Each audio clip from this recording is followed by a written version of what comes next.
Salut à tous, c'est James de Mes Petits Investissements. Aujourd'hui, on plonge dans l'analyse complète d'un projet de crowdfunding immobilier proposé par la Première Brique, le Maracaibo, lancé le 23 juin 2025.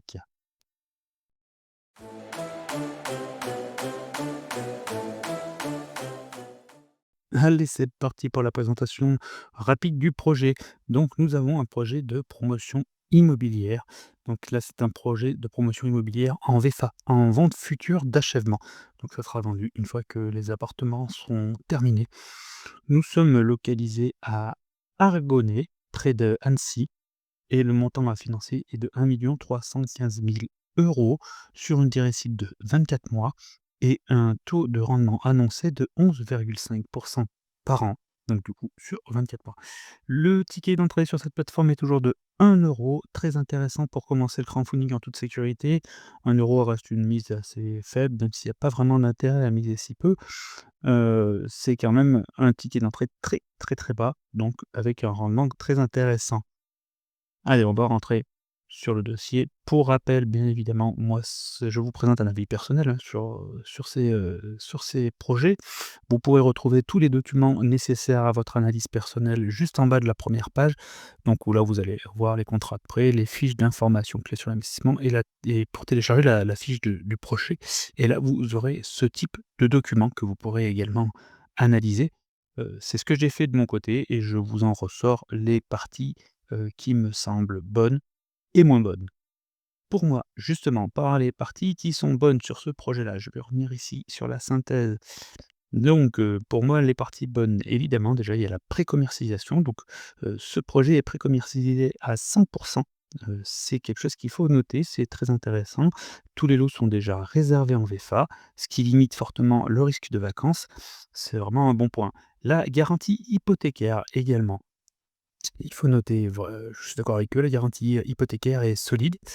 À noter que c'est une garantie hypothécaire de premier rang, avec une couverture de 126 au décaissement.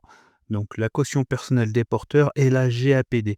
Donc la caution personnelle des porteurs, comme d'habitude. Bon, j'y prends pas trop attention parce que, comme je l'explique à chaque fois, il suffit que le porteur n'ait pas de finances ou qu'il soit en faillite personnelle pour qu'elle puisse sauter. Donc elle y est, on la prend, mais ce n'est pas la meilleure des garanties pour moi. Donc l'emplacement évidemment, qui est, stratégique, hein, comme je le disais, à 15 minutes, d'Annecy, heu, secteur, tertiaire, dynamique, heu, voilà, donc c'est quand même bien. L'expérience du porteur de projet également, qui est intéressante. Donc il a déjà fait des opérations similaires. Il a un historique qui est positif sur la plateforme. Il a déjà fait le projet L'Alpage avec 21 de marge et ça a été remboursé sans défaut. Donc c'est un porteur fiable. Pour moi, quelques points de vigilance, tout de même. En plus, de ceux déjà attirés par la plaquette, pour moi la marge brute est quand même faible, hein, seulement 14. Pour moi, c'est vrai que quand la marge est en dessous de 20, je fais quand même attention parce que, bon, on n'est jamais à l'abri, d'un dépassement de budget ou de retard, voilà. Pour moi, le matelas de sécurité est assez mince. La charge de travaux, attention, pour moi, est quand même très élevée, 59 du coût total du projet. C'est important, donc évidemment, ça représente quand même un gros chiffre. Les aléas travaux, qui sont en rapport justement avec, ce chiffre-là, qui ne courent que 5 d'aléas, et il reste quand même tout le second œuvre à réaliser. C'est peut-être un peu juste pour moi, j'aime bien quand les aléas sont au minimum à 10.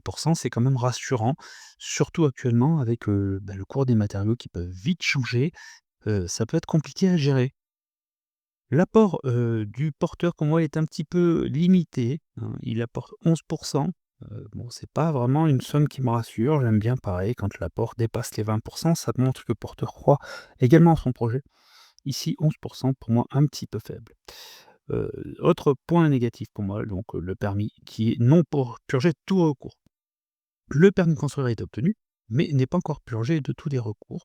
La purge est prévue seulement fin août 2025, donc il nous reste toujours quelques mois de stress sur la purge de ce permis de construire. Quelque chose peut arriver entre-temps, on ne sait pas trop. Je note évidemment que le quartier est assez bruyant. hein, donc vous le retrouverez également sur ces plaquettes-là. Quartier est assez bruyant, donc 65 décibels. Bon, alors j'en parle, mais il faut garder en tête que ça reste donc, un projet, de bâtiment, commercial.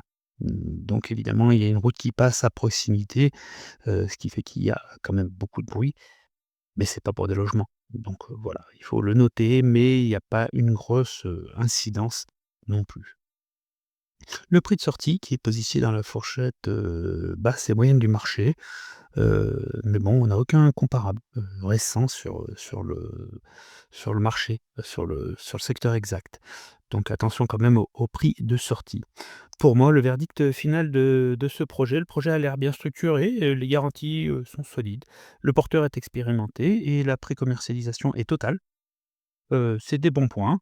Pour moi, la marge brute quand même reste trop faible, hein, 14, et elle ne permet pas d'absorber les risques, de chantier et de marché. Au global, pour moi, c'est quand même un bon projet. Il mérite peut-être l'attention, il faut peut-être creuser un peu plus. Pour moi, heu, pour moi, je pense que je vais peut-être mettre un petit billet dessus. C'est quelque chose de sympathique. On verra s'il reste de la place parce que je suis en groupe 2, comme vous pouvez le voir. Donc, on va voir. Évidemment, si tu as déjà investi sur la première brique ou sur un type de projet comme ça, partage ton expérience, hein, dans les commentaires. N'hésite pas à liker, à partager, à me suivre. Et puis, n'hésite pas à cliquer sur la cloche pour rien manquer des prochains projets, des prochaines analyses. Merci d'avoir suivi, celle-ci. On se retrouve très vite pour une prochaine vidéo. Ciao!